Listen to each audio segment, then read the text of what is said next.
Hello boys, welcome back to another session of online biology video tutorials.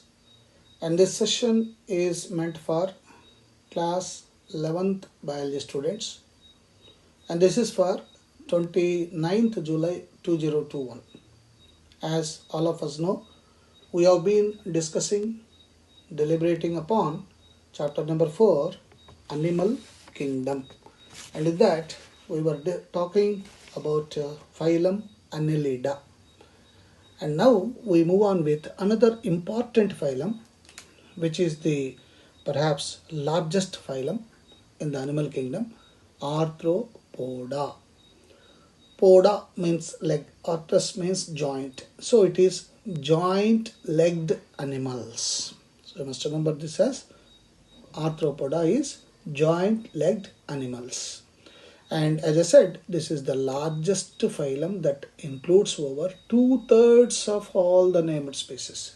2/3 of animals that we see in this world belong to phylum Arthropoda. So many times in NDA this question is asked, largest phylum among the animal kingdom. So you must remember Arthropoda. And whenever you hear the word Arthropoda, you must remember, say, butterfly, mosquito, honeybee, okay, and culex, anopheles, all this. And of course, even the spiders, say Spider-Man, prawns, crabs, all these, and house fly for that matter. Okay, all these come under phylum Arthropoda. So what is the level of organization? It is organ system. That means digestive system, respiratory system, circulatory system, all systems are there. And symmetry, bilateral symmetry. Bi means two, lateral means sides. When you cut open an animal in a particular axis, you get two equal halves. So that is called bilateral symmetry. And how about the number of layers? As you are seeing, during the embryonic stage, there are 3 layers: ectoderm, mesoderm, endoderm. Okay, 3 layers. So triploblastic animals. So we say animals with bilateral symmetry, triploblastic, and true coelomates. Coelom is present. You can see here there's a very big cavity present here, body cavity we say. So technically body cavity is called coelom. So you have ectoderm outside, you have mesoderm, you have endoderm, and in between there is presence of coelom. So the coelom is nothing but body cavity in which all organs will be located. Where do you see them? Everywhere, in all the way. So they are cosmopolitan, found all over the world, all over the world. And then what about digestive system? We said organ system. So it is complete, digestive system well developed. Look at that. It starts off with mouth. You got a gut, thorax, midgut, then abdomen. You got hindgut and anus. So well developed digestive system. Look at that. There's the head region, okay, ganglia, abdomen, all this. Look at that. From anterior mouth it starts and ends with the posterior anus. So there is a separate gut is present. And along with this, you can see the development of nervous system, development of excretory system, all this. So it means organ systems are well developed. And respiratory system, of course, respiration happens through gills, happens through book gills, happens through trachea and book lungs. So book lungs also will be there. So you can see here presence of the gills and presence of book lungs, presence of spiracles, and presence of book gills in crustaceans, right? So 4 organs are involved for respiration. Then circulatory system, this is a bit low in category. It's a open type. Open type means blood is pumped by heart into body cavities. There is no presence of what we call arteries and veins. Blood does not flow through blood vessels. It's like a swimming pool. Hence, open type. So the blood circulatory system with compared to other systems are not developed one. That's why we say, since the whole body is filled with heme, that is blood, we say hemolymph.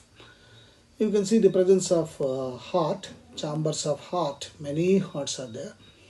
So this is an indication, of course, positive side is this is an indication that in future heart is going to be developed. This is the one of the finer points of this phylum. Reproduction, mostly dioecious. You got a male and female. Usually internal fertilization. This is also good sign of evolution. And viviparous, egg laying. This is a bit drawback of that, egg laying animals. And development is either direct or indirect. Larvae will be there. You can see even physically you must have seen larvae of the butterfly. So the larva to pupa development will be taking place, and butterfly laying eggs on the surface of the leaf. You must have observed all these various stages. So reproduction is mainly, it is dioecious, male and female, male sex and female sex. That is the reason why we can consider the formation of varieties. Varieties will be formed. And what are the unique features of phylum Arthropoda? First one is jointed appendages. You can see jointed legs. See, one portion, second portion, third portion, fourth portion. See, there are so many joints. That's why you say jointed legs. Then body has three regions. That is head region. This is one, head. Second is thorax, neck region. Third one is abdomen region. So the entire body is divisible into three areas: head area, neck area, and stomach area. Head, thorax, abdomen. And body is covered by chitinous cuticle. So there is a thick sheet, okay, that's called chitinous cuticle, and it is called as exoskeleton. Exo means outside, outside skeleton. And this is very unique in these animals, because it is heard that during World War II, when Hiroshima and Nagasaki were bombed by the Americans, the nuclear bomb attack took place, including grasses, everything perished. But funny thing is, the animals belonging to Arthropoda were surviving because of the presence of the chitinous exoskeleton, chitinous cuticle. So that means they could withstand even the nuclear radiation. That is what people talk about. On the other hand, excretion is still to be developed. Malphizian tubules only are performing the excretion. Sensory organs are there. Antenna, pair of antenna is there, you can see. And compound eye. So simple as well as compound eyes are there. And then there is a balancing organ. Again, you must remember here the word statocyst. This is again many times repeatedly this question will be asked in competitive exams. So you must remember this word. Statocysts are the balancing organs in phylum Arthropoda. And what are the examples that you must remember? Spider, as I said, scorpion, crab, prawn, and of course various insects that you see every day. All these insects. So that is the reason why we said Arthropoda is insect family, right? And the economic importance. What is the use of this phylum Arthropoda? Honeybee gives a lot of honey for us, and bombax is giving the wax, and Lacifera leca, it is giving a sort of adhesive material, right?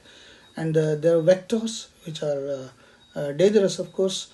They are responsible for spreading diseases like malaria, of course, Anopheles, then Culex, then Aedes, and housefly. These are very dangerous ones. And gregarious pests, so they attack the crops and cause a lot of damage, like locust. They do a lot of damage to the growing crops. And of course, limulus, that's called king crab. That's also the living fossil. Okay, fossil means once they were present on the earth, but not now. But this is a living fossil, means there is no spread of it, but it is present. Limulus king crab is a living fossil. Overall, to conclude, phylum Arthropoda, grades of organization is organ system, bilateral symmetry, triploblastic, coelomate, cosmopolitan habit, digestive system is complete and well developed. Respiratory is through gills, book gills, trachea and book lungs. Open circulatory system, this is the drawback in this phylum. Reproduction is sexual, mostly dioecious, usually internal fertilization, oviparous. Development is either direct or indirect, again a negative point. Unique features are jointed appendages. Body has head, thorax and abdomen, and chitinous cuticle, very powerful one, strong one. Malphys and tubules will help in excretion. Sense organs are there: antenna, compound eye, simple eye, and of course balancing organs. You must remember I said status is some of the examples which is around you, surrounding you, you can remember. So overall you must remember that Arthropoda phylum, arthropodans are the largest phylum in the world. Now we go to another one called mollusca, soft bodied ones. So normally when we say mollusca, you must remember the squids, snails, apple snails, right? All these the animals having what we call calcareous sheath, shanku. Okay, the grades of organization is organ system, bilateral symmetry. So you cut open the animal, you get two equal halves at a particular angle. Triploblastic, ectoderm, mesoderm and endoderm. Coelom, they are true coelomates. That's a good evolution sign, presence of coelom. And then their habitat is either aquatic, and few of them are terrestrial, most of them are aquatic, water living animals. And digestive system is complete. It has two openings, one side anterior mouth and posterior anus. And look at the digestive tract. It's a well developed one. Digestive glands are there. First time glands have come. Stomach is there. Intestine is there. So lot much of development as far as digestive system is concerned. And the respiratory system, gills in aquatic forms and pulmonary sacs in terrestrial forms. So there is something called pulmonary sacs, which is giving a clue, which is giving an indication that in future lungs are going to be developed. And circulatory system, still it is open type. Blood is pumped by heart into body cavities. So directly the heart is pumping and it is still hemocoel. Still blood vessels have not been developed. Reproduction, sexes are separate, male sex and female sex.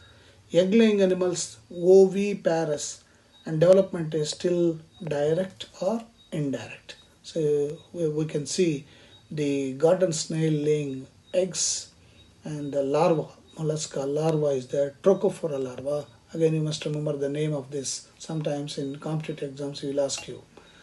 And unique features, body has head, visceral mass, that is visceral hump, this one visceral mass or visceral hump, and muscular foot. So this is the muscular foot, lot of muscles. Head has sensory tentacles, so with which it will detect the sensations. And most important thing is presence of shell on their body. They are shelled animals. Calcareous shell will be there. These are the unique features. And there is a strong structure called mantle, the soft membrane which covers visceral mass. So you can see the presence of mantle. And inside mantle cavity, space between the hump and mantle contains the feather-like gills for respiration as well as excretion. Look at this, presence of gills for respiration and excretion. There is presence of a structure called radula. This is a file-like rasping organ in the mouth. It is used for feeding. Now when we focus on this, you can see the presence of mouth here, right? And then there is presence of radula, and sensory tentacle. This is the anterior region. So this is meant for feeding. So this is giving an indication that in future well-developed mouth with the teeth and tongue is going to come. That is the sign of evolution. What are the examples that you must remember? Apple snail, as I said, Pyla. Then pearl oysters, muttu oysters, pearls, that is Pinctada. And then of course cuttlefish, Sepia. Then squids, Loligo. Octopus, of course, devilfish. Then sea hare, Aplysia. Tusk shell, Dentalium. And of course chiton. So at least two you remember, that is apple snail and octopus and sepia. These three at least you remember. And to conclude, grades of organization in mollusca is organ system, bilateral symmetry, triploblastic, coelomate, and aquatic few are terrestrial. Digestive system is well developed. Respiratory system is okay. It's showing the path of evolution with gills. Circulatory system only problem, it's still open type. Reproduction is dioecious, oviparous. Development is direct or indirect. Body has head, and this is important.